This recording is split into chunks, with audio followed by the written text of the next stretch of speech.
So your first Instagram live, eh? We get through the technical aspects. I was speaking with Michael Chang a few days ago, and for him, it was also his first Instagram Ah, live. oh So God. yeah, Well, uh, when you turn pro at 13 years old, that's what happens. exactly. Yeah, baptism of fire, eh? Yeah, Um, exactly. how are you? How's the family? Yeah, good. Everybody's very good. All the four kids are in town. One is staying with us. He's going back to school for his senior year in university on in a couple of weeks, and that's it. We're all What's good. he doing at university? He is studying ancient history at Gettysburg University in Pennsylvania, where they had the most significant Civil War battle was in Yes. Gettysburg. And the actually, who's there is Joe. Joe. Joe. Is it Joe Lynch? Yes. You know Joe Lynch, Joey that Lynn? big tall Joe. Yeah. Yeah, so he works there he works for the university, and he's there and he's helping Oscar a little bit once in a while. So he's loving it. Small school, and he loves the history and the battlegrounds. I love that. I love all that stuff. So I love going to visit him. I could Yeah. go 3 times a year because I love it. Yeah, it is. It is. It's a pretty cool whole setup. I mean, I know Joey for a long time. He used to be at Yeah. the ATP. So, yeah. So that's fantastic. Now, it's incredible how time has really flown. I mean, to think. I remember back when you and Sonia first got married. I mean, it's what 30 Ah, years or close to. no, it's 37 years. Goodness gracious. Yeah, man, Yeah. crazy. So. Everything is in, obviously, we know everything is in turmoil around the world at the moment. How have you and the family been handling the current situation? Yeah, it's been going pretty well. We happened to sell our house that we built 20 years ago on a piece of property that's outside of town, and we sold that house about 4 months ago, which was just before the first coronavirus wave kind of hit. And we've been trying to sell for a few years, and suddenly it worked. So we sold, and we're renting an apartment in town these days. And then the coronavirus hit, and then we realized that we must probably got really lucky in getting rid of the property, even though it's home. And obviously, we shut down our tennis club. I own a business that it runs a tennis club called Gravity Fitness and Tennis in Valley, Idaho, and we shut down the gym and the tennis club for maybe a month, and then we realized that we moved some things around, and we could actually, when we were allowed, we opened up, and so I've been doing some lessons for one person because you can social distance there, and the gym spread some machines out, so we're pretty much back to normal. And then between that and moving furnitures out of our old house, and it's been really good in a way, but obviously Sun Valley, Idaho was hit really hard. We were actually the most infected county in the whole country of the Tush, United States. Yeah, so it's kind of, they think started here because it's a ski resort.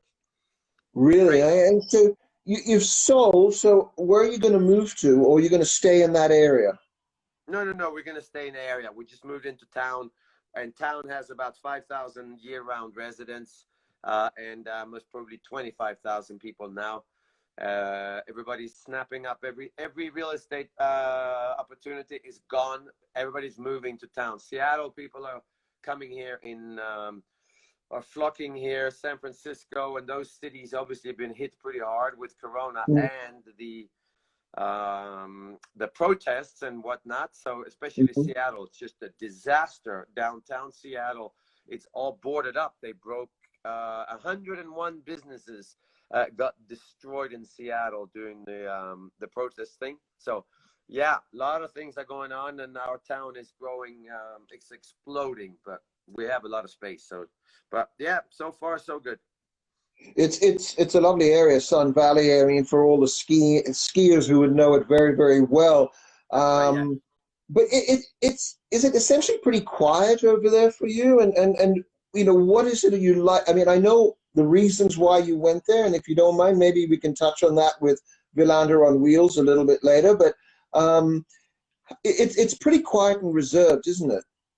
Yeah, it's very quiet. We moved here. We have 4 kids, me and my wife, and one of them has a very severe skin disease called epidermal bullosa, and he doesn't do well in hot and humid climates. And we went here when he was a baby, basically, and figured out this is a really good place for him to live. So we moved into the Sun Valley area, and got us you know, there's not a lot of people here. It's very seasonal. I've been traveling for 6, 7, 8 months a year since I moved here 20 years ago. That wasn't really the intention. I was trying to move here to kind of semi-retire, I thought, but semi-retirement and me and tennis doesn't really doesn't mix. Well.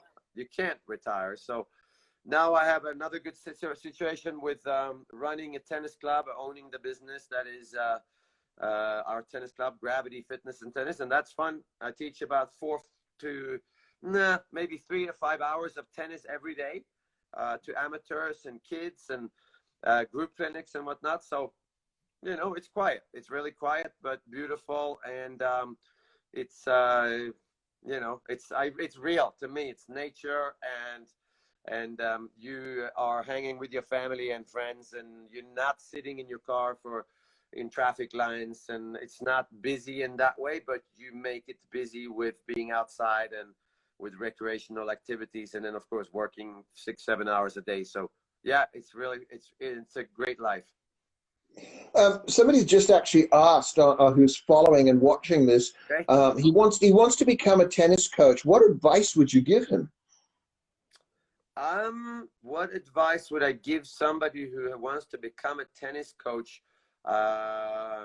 Well, the advice would be, make sure this is about you helping other people, and it's easy in the beginning to be a tennis coach or an instructor because you're kind of playing yourself and you're moving around and it's nice and healthy and whatnot. But at the end of it, it becomes very apparent to you that I got to be interested in the other person, because I've lost kind of interest in my own tennis, even though you're trying to do the right thing so that the client is, whoever it is, professional player, that they are mirroring what you're trying to do. So you still got to work hard physically. You can't just stand around and feed out of the basket. That's the first thing, because if you do, I think that you're not going to be long-lived in this business. You got to be an inspiration to your customer, whether that's a professional player or a junior or an amateur. And I think you know it. I think you should be excited about trying to solve the problem your player has. And again, same thing. Doesn't matter what level they're at. You know when the reward comes, and you know when it's real. And if there is no reward, then you got to take a look at your passion in life, I think. But if you feel that you've been rewarded when the client or customer or player is smiling and show a little bit of inspiration and excitement, then you're on your right track. There is no one way of teaching tennis, except it's got to come from your heart more than your brain. It's not necessarily a logical thing unless you're trying to teach everybody the same thing. And that seems to not work with the greats of the game either. So I think it's a very individual thing. You basically have to become a psychologist in tennis. Yeah, and it's the mental side and getting that mental side across and stuff like that. But, what is a typical day like for you when you are not at any of the majors doing commentary? Yeah, so today, Craig, I and this is a pretty typical day. Obviously, doing some kind of TV or some journalist event or interview, or I interview, and I work for Eurosport, so that takes up quite a bit of time. Usually, I do one of these every day. I got 2 hours of tennis lessons here in a couple of hours for 2 hours, 2 people. Then I'll take a break for 3 hours, and then I got another 3 hours tonight between 5 and 8. Mm-hmm. And then tomorrow I got about 4 hours of tennis lessons. Tomorrow we're going camping Oh, for yeah. a night. Me and my wife are carrying our own tent and sleeping mats, and we're gonna hike in for about 3 hours. You can Camp have on that. That's not for me. You can have that. and so do that, and then but on average, I teach about 3 to 5 hours of tennis every day. I usually play tennis for my own sake, maybe 2 hours a week. I hit a few golf balls for maybe 2 hours a day because I like that mental meditation part of hitting golf balls. And then I do some whatever we call what you and I do, Craig, which is being a journalist. And obviously, I'm kind of stuck in the middle of being a journalist, interviewing players, and sometimes some people like yourself wants to talk to me about my tennis or what I think of tennis. So it's really good. It's all about tennis, and I'm very passionate about all the different departments in my professional tennis life. Could you have imagined when you were playing, or even when you decided to retire, that Yeah. you would go to the other side of the fence? I remember Jim Courier saying to me once after he had retired and he started doing some TV, and he said, if I only knew how hard you guys worked, that would have been a lot nicer to you. I couldn't agree more. I think we are all very excited, I think, about the fact that we are passionate about the right thing in tennis. Yep. The right thing is not me winning or me getting a ranking. I think it has to do with improvement because I feel like I'm interested in improving as a reporter, as an analyzer, as a hitter of a tennis ball, as a coach. I think improvement is still at the top of the list, and I think we're all kind of confused and dumbfounded by the fact that we are supposed to be very selfish athletes and competitors, and in one way we are, because it's all about me trying to get better at what I do, which has to do about tennis. But it seems the more I know about tennis, the more I realize I need to improve at it. I need to be a better interviewer. I need to be a better striker of the tennis ball. I need to be a better statistician, looking at computer statistics and data from all around the tennis world. So I think we're confused that we thought it was all about ranking points, maybe a bit of money, and then obviously winning titles and the fame and the celebratory part of tennis. That has nothing to do with why we're still in the game, which is the most refreshing discovery to me. Did you enjoy the celebrity? No, no, not at all. I've learned to not be shy, but as a Swedish athlete, Yeah. we were very shy growing up, and I think it was because there were so many of us that we could be shy in the international spotlight, but we were such good friends that we could just let it go at night or at dinners or in practice court because we were all hanging out together in the 80s, the Swedes. But no, I'm not interested in the fame. That's part of why I moved to America for sure. Don't get me wrong, I'm not famous in Sweden.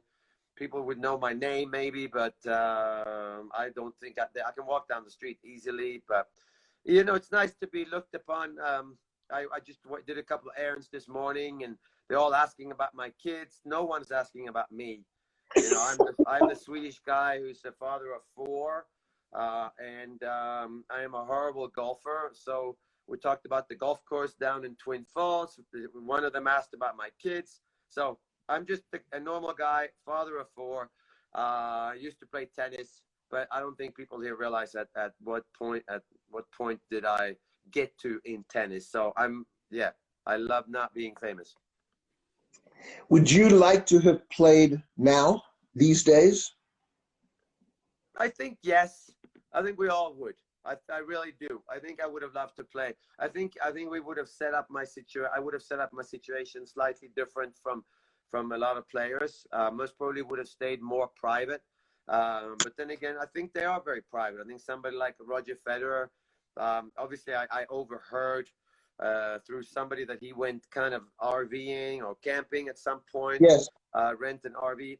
So I think they are very private, and I'm sure they have people helping them and looking out for them in the social media department. But yeah, I think we all would have loved to play in this very, very ultra competitive situation, because I think that you know, with all the science around professional tennis and the team that players have around them with helping them with the physical recovery and preparation and all that, I think we would have loved to feel stronger, be more focused, have a bigger team around you where you're not just playing for yourself and it doesn't feel like you're playing for yourself. So I think there's a more of a team situation today.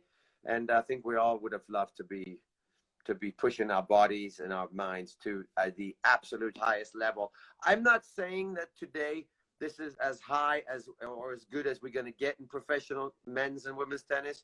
It seems weird and hard to imagine that when Serena Williams plays out of her best, that somebody will be better than her, or when Novak, Roger, and Rafa, when they're at their best.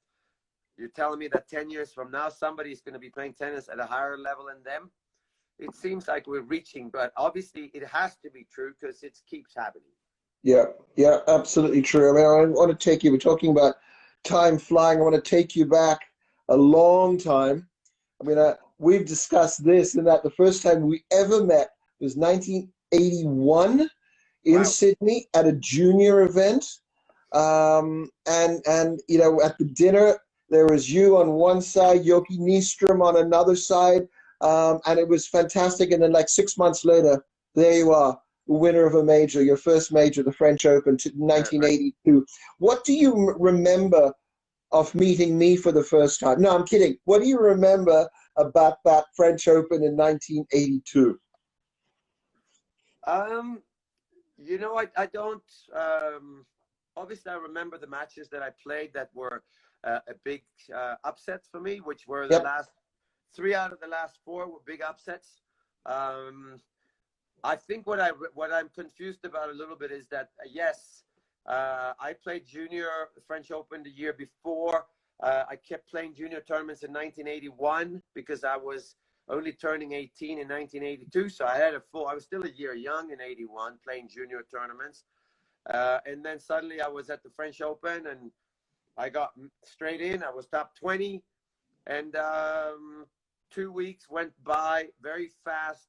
But at the same time, I think every day I grew as a person and as a player, and my confidence grew, and realized that these guys they're much better than me in a way, but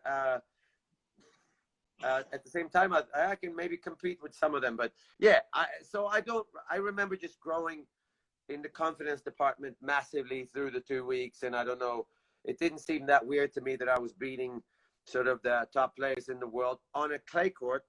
But obviously, winning was a big shock in the end because Guillermo Vilas was most probably the best clay court player at the time because Björn Borg had just quit. But, you know, I'm not sure. Life changed dramatically for me on the court, and off the court in Sweden, it changed dramatically. But I didn't feel like I changed very much apart from confidence while playing matches. Yeah, just to remind people, our followers that are listening in the fourth round, Mats beat Ivan Lendl, who was the number 2 seed. In the quarterfinals, the late Vitas Gerulaitis, who was the 5th seed. In the semifinals, it was Jose Luis Clerc, the 4th seed, and then Guillermo Vilas, the 3rd seed in the final. I mean, you weren't even 18, I think. I think you were just short of 18 when all that happened, which was pretty phenomenal.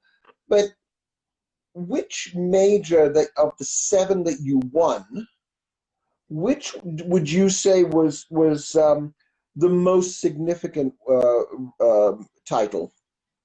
I think it's really difficult to compare, obviously, and I know everybody says that, but I guess you have to go to the first one, which was obviously 82 in Roland Garros. That was huge. The last one, which was my first US Open and my only US Open in 1988.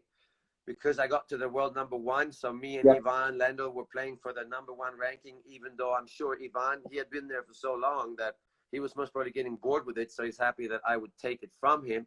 So those are obviously big, but I think as a confidence boost in terms of my ability, it was most probably winning the Australian Open in 1983, because I beat John McEnroe on a grass court. I beat Ivan Lendl in the finals on a grass court, of course. So I think that made me realize that I can play on different surfaces against the best player in the world. And in Sweden, we tend to focus on becoming complete and all round. And we grew up on a very, very, very slow clay courts in the summertime, which is very short, 4 or 5 months maximum. An unreal fast indoor carpet in the other part of the year. So we learn how to play on fast courts and slow courts. And if you look at the difference between my game and Stefan Edberg's game, we're pretty much polar opposites, but we were both very all-round, and we were kind of okay on all different surfaces. So I was not a clay court specialist. I won more on clay. Stefan was not necessarily a fast court player or specialist, because he was able to play on slow hard courts, and he made the finals of the French Open in 1989. So I think we were very complete, and that was the whole point of playing tennis. I think it made you more well-rounded as a tennis player, which then made you more all-round, or rounded, I should say, as a human being. So, but I think realizing winning on a different surface and sending that message was most probably the most important for me. So, you've just spoken about the most significant, let's say, title of the majors. If I was to ask you your most significant, let's say, single win, what match would you pick? Cincinnati, the ATP Championships in Cincinnati in 1983. At that point, I hadn't really beaten John McEnroe and Ivan Lendl, who were, don't forget, McEnroe and Lendl were the two big rivals of mine for the first 3 years on tour. Jimmy Connors was obviously there. I didn't play Jimmy my first 2 years on tour. I didn't play Jimmy. I played John a bunch. I played Ivan Lendl a bunch. So I beat them on the clay court. I could, no problem. I could beat them. And then I beat them both in Cincinnati. And I served my way through that, which to me was, whoa, I can hit aces on a hard court, and I can beat them by playing kind of quick tennis. So that was, for me, my first hard court title outside a clay court title. So that was my biggest win there, is beating John and Ivan on a hard courts in Cincinnati in 1983. Why didn't you go further than, I mean, not to say that the quarterfinals is bad, but why didn't you go further than the quarters at Wimbledon, which was, I think from memory, your best effort over there, considering that you'd won on grass at the Australian Open and Wimbledon, or were the surfaces really, despite being grass, night and day? Well, if there wasn't a man named Björn Borg, you would have actually never asked me that question, because I have had success in Paris for 82 through 88. I made 5 finals, semis. So I was in the weekend every year pretty much. And Guillermo Vilas, same thing, never did well at Wimbledon. Ivan Lendl, of course, got to a couple of Wimbledon finals, but never won it. And he made the weekend. So it was very, very difficult to change style from the French Open. Very slow clay courts because of our rackets and whatnot, and then go to a serve and volley situation in Wimbledon, especially if that wasn't your game. So it was very tough. We also know that the guys that did well at Wimbledon never did well at the French Open. So you can turn it around as well. John McEnroe, Stefan Edberg, Boris Becker, Jimmy Connors. These guys never, Pat Cash, they never did anything at the French Open really compared to other surfaces. So it was just that Björn Borg somehow did it. And he made it seem like what's wrong with me and Ivan and Guillermo Vilas, but it's really what's wrong with Bjorn Borg. How can you win 4 French Opens and then follow it up with 4 Wimbledons in a row? That's crazy. So I think it's very unnatural to be able to do that. The surface was so different at Wimbledon compared to today, where Nadal or Federer or Djokovic can do it again. But if you look at the style of play, it's very similar to what they do on other courts. Keep in mind, though, that the bounce on the grass court and the clay court is completely different, but they still are able to apply a similar tactics on all surfaces. As similar, I'm saying. Obviously, I know that it's very different for these guys to play on the clay court and the grass court, but they could still play from the baseline at least. Yeah. I know you were just saying that you've sold up the house and things have been packed and stuff like that, but 7 majors, where do you normally keep those trophies? Let's see. No, I don't have any here. Right now they're in boxes, of course. Different. I've stayed in a home in Manhattan, New York. So I moved from Sweden when I was 19 years old. I moved to Monte Carlo, Monaco, and I lived there for about 6-7 years. And then I moved to Manhattan, New York City for 2 years. Then I moved to, and I still hadn't put any trophies out so far. And then I moved to Greenwich, Connecticut, and I put some of them out because there was a house, and I had a room that was a guest room, but I put some of my trophies out there. I gave some of them to the International Tennis Hall of Fame, so they're on loan there. And then I built a house in Idaho 20 years ago, and I have actually put them all up except for 2 French Opens and 2 Australian Opens. I think they're all with me. I think the 4 major titles are at the Hall of Fame, and I actually displayed the other ones. I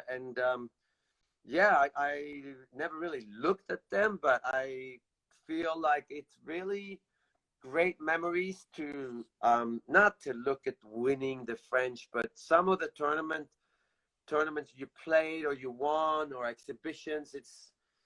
I don't have photos or there. Oh, I remember that place. So the trophies are cool. They're really cool because they are memories. Not about winning, but about just being at that place at that particular time. And there's always a good story coming with that. I was at Mark Woodford's house on one occasion in California, and I looked at the fruit bowl that he had in the middle of the dining table, and I thought, that looks like a familiar trophy. And it was one of the doubles titles that he had won with Todd Woodbridge, which I thought was absolutely fantastic to be able to make use of things like that. But as far as the children are concerned, your 4, have they had discussions with you about your playing career, and were they ever interested in following your footsteps?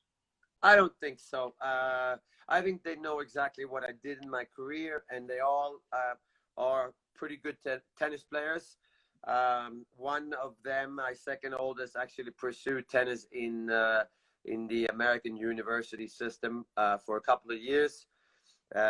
He's taught some tennis in the past as well.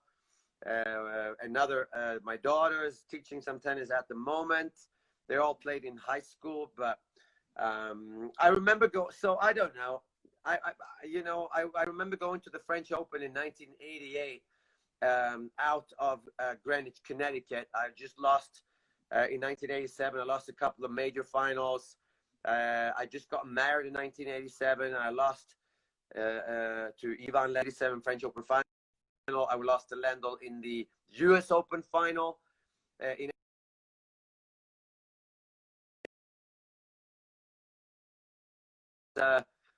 We don't need any more of these trays. And I'm like, what? She said, we don't need any more of these trays that you get when you lose in a final.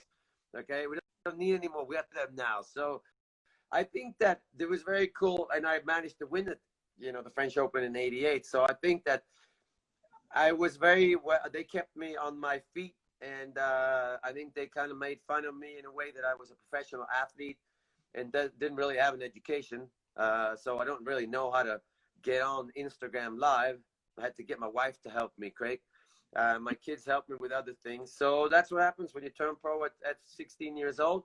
You become a very well-rounded citizen of the world. And but I don't have a degree or anything. So I think that kids, they have a lot of respect for me for pushing forwards and pursuing my passion, turning it into an employment, and making enough money to send kids through college and give them a good upbringing in terms of the materialistic parts, which I'm not saying are important, but it certainly makes life easier when they can get around with their own cars and stuff. So, but yeah, I think I don't think they respect me as a competitor or as a professional tennis player, but I do think they realize that if you find what you love to do, life seems to be a lot, not easier, but more enjoyable to live. So I think that's what I'm hoping that I inspire them to do, is search for what makes you happy and make a living out of it.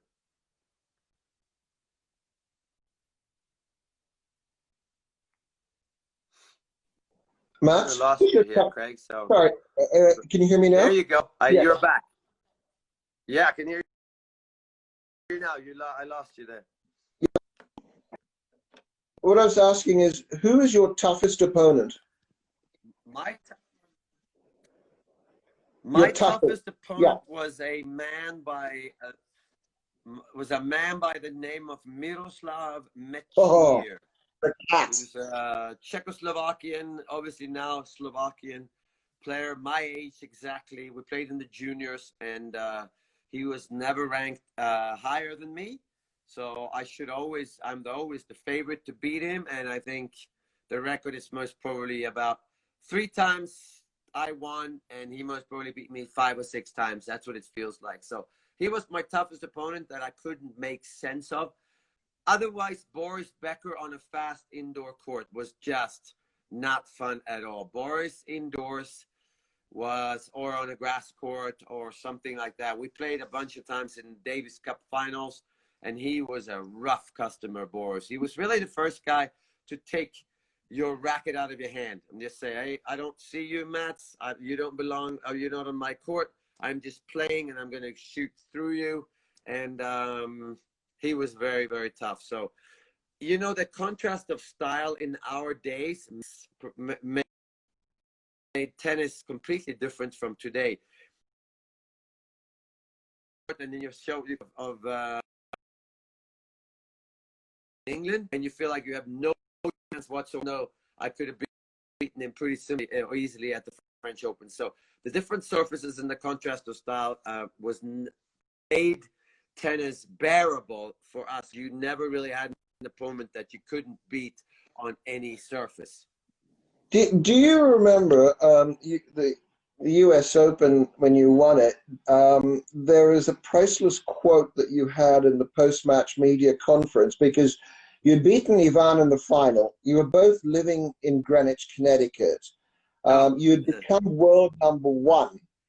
And I think it was the great John Feinstein who may have been the one to ask you, you're world number 1. How does that feel? He says, I'm number 1 in Greenwich now. Yeah. I thought, priceless. Yeah, we were both living in Greenwich, which is 45 minutes from Manhattan. New York City was not great for practicing tennis, being professional. I heard Ivan lived up there. Obviously, we also knew that Ivan had taken tennis to another level in terms of professionalism, in terms of working out. I knew that he was riding his road bike every day, and that wasn't possible in Manhattan. So there's a lot of reasons why I moved there. Had to do with Ivan. I only practiced with him maybe 4 or 5 times in Connecticut, because and I spoke to him the other day actually, about that, and he said, "Well, I want to kick everybody's butt in practice." So that wasn't great for me. So we never really hung out to practice there, but obviously it was nice to eventually be called the best player in Greenwich. But again, it only lasted. I mean, I keep saying that it lasted about 24 hours. My number one world number one ranking really should have been a 24-hour thing. But I think I was the best player in the world before I was number one in the world. I think there was a couple of months in 1983 when I thought I was the best player in the world. I might have had a month or two in 85. I certainly had a couple of months in 1988. I won the Australian Open. I won the French Open. I won Miami, Cincinnati. So there was a time there when the ranking didn't reflect the computer ranking. So, but I don't really think of that. Yes, for a moment, I was maybe a better player than Ivan Lendl, but for a very, very short period of time, and I'm talking days, and then after that as well. So I'm not ever going to compare myself to Ivan Lendl. Mats, I want to just go back to something we touched on early in this Instagram live conversation, and you were speaking of your son Eric. You created Wilander on wheels. Sure. The significance of a charity foundation like that, and it's part of the MW Foundation, and just talk about that aspect and the importance of that for you. Yeah, so I started Wilander on Wheels about 9 years ago, and I always thought that I wanted to drive around in a camper or a recreational vehicle and, you know, play music. Maybe I'm a horrible guitar player and singer, but I enjoy it. I enjoy it. So I thought maybe grab a couple of friends and go around, but obviously doing that in the bars of Idaho wasn't going to be a job. And then I thought about tennis. I would love to try, you know, to go around to clubs. And then I always wanted to spread the word about this horrible genetic skin disease called epidermal bullosa. And I was trying to figure out how to do that. And then I thought, well, wow, I go around and teach tennis out of a mobile home with a friend or two. And I found this guy, Cameron Lickle, and he, you know, said, I can organize the whole tour for you if you want to. So I'm like, yeah, because I can't organize anything like that. So he organized 3 months a year. We would go around and teach tennis at different clubs. We must probably been to about 500 tennis clubs in the US and in Canada. And then obviously at the time I would also present the idea, which is trying to raise awareness for epidermal bullosa, which is the genetic disease that my son Eric has. My daughter Emma has a form of it. And it's a genetic disease mainly from my wife's side of the family, but obviously I have to have the defective gene as well. It just doesn't show. And I started the MW Foundation and try to raise some money and awareness, but obviously I'm out there trying to teach tennis, and it's a job being part of the Wilander on Wheels as well. But I think we did racing awareness of, yeah, it was very important. None of the money we raised would ever go to my son, Eric, because it's not life-threatening in his situation, we think. But it's all about research and trying to help out these poor families where America has this very weird insurance situation where health insurance doesn't pay for everything. And obviously having health services for every citizen in Europe, that's not the way it works in the United States. So if you have a problem, you need private funding, and that's what I was kind of trying to do. I haven't been doing Wilander on Wheels for a while. It's kind of it's put on the back burner at the moment. Obviously the coronavirus has a lot to do with that, but also me traveling around 3 months a year in a motorhome is tough physically, and tough to be away from home. So we might pick up again, but at the moment that's kind of on the back burner. And now I'm more about gravity fitness and tennis, and teaching tennis at my own club in Valley, Idaho. Nice. Game, Shet, and Mats. Yeah. How much fun is it doing that program with Babs? Barbara Shett? Yeah, really fun. I started doing game set and mats about maybe 12, 13 years ago. I remember going to the Australian Open for Eurosport with a French producer, Bertrand. I wouldn't mention his last name, but Bertrand is a good friend of mine, and it was just me and him and an Australian cameraman, and Andy Doherty, and that's it. And now we're literally more than 100 people from Eurosport going. So I Amazing. started 15 years ago, and it was such a small production. Then we did this show, Game Set and Mats, and then Barbara Shett was part of the Game Set and Mats show, and she was doing little interviews and little segments, and then eventually Barbara got the job to be the main host, and then the likes of Pedro Garcia and John McEnroe. And there's a lot of pushing going on to name the show Game Shett for Barbara Shett's last name, and Mats. And obviously, obviously I have no problem with any of it. I'm just excited to have a show I can speak my mind on. So yeah, really fun. Barbara Shett is a great anchor, host, tennis player, analyst, commentator, does it all, and we're really good friends as well. So it's surreal to be doing it with Barbara, because we've been friends for maybe 25, 30 years from the tour and from after that, and suddenly we're working together. So it's really fun. She's a sweetheart, isn't she? Is that what is one of the things that gives you a kick now? I think the kick for me is to be to feel somewhat relevant in professional tennis, and somewhat somewhat relevant in the way that I know that people are listening, and if people are listening, there's a chance that players are listening, and I would never ever expect them to take any of the advice or criticism, being constructive criticism or negative. I would never ever expect them to do that, but I feel that you are in the heat of the battle, and making tennis a more accessible sport, more interesting sport, is really why I'm in it from the beginning and now. And so that's really exciting. It's like an adrenaline kick when you get on the air and you're interviewing, you know, the greatest players of all time, and they could be live, or you're commentating and it's live. That's a kick in a very similar way that playing tennis was, because I feel comfortable talking about tennis. Again, I'm never ever going to say that I think I know what I'm talking about, that I'm right or wrong, but I do feel a certain confidence in the knowledge that I have assessed over the years.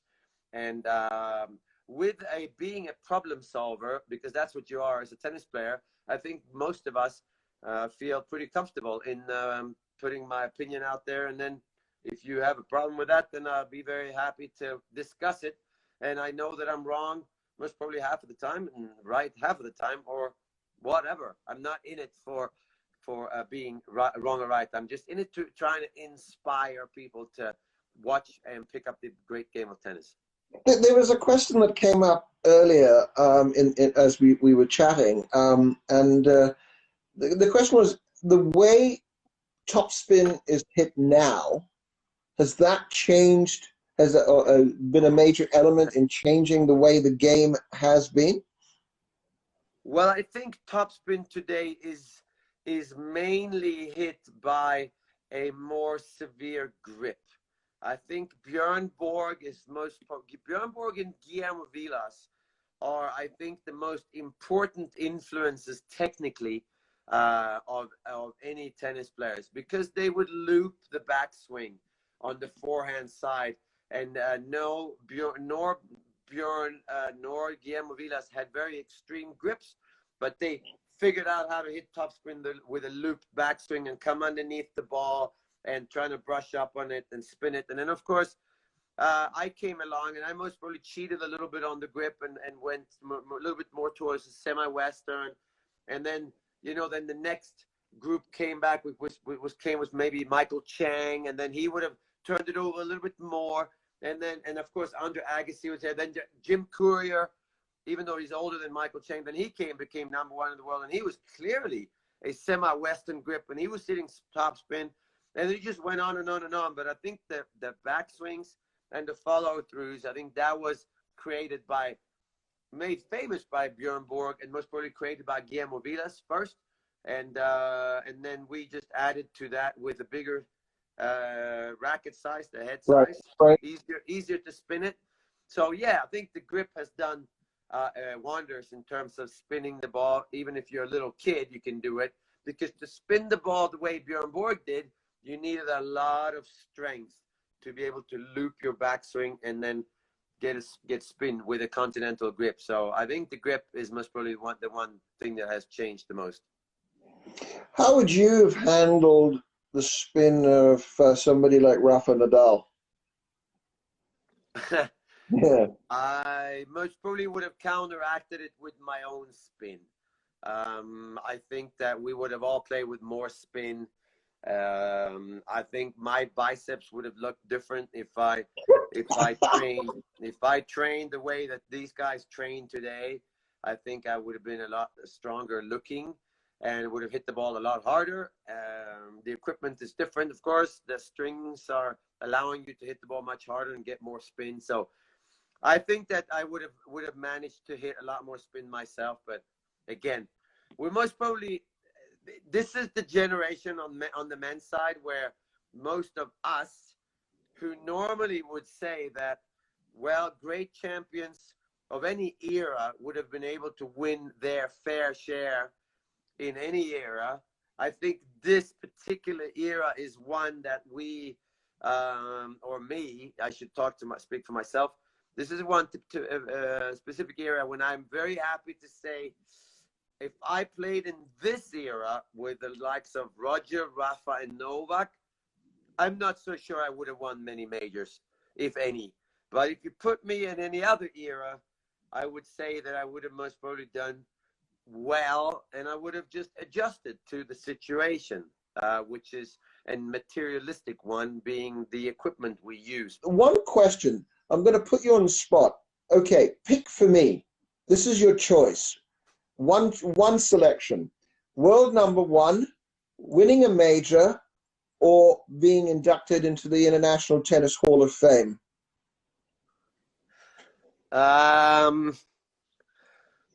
Wow. Well, I think that, I can't even answer that. I can't even answer that. But I think winning a major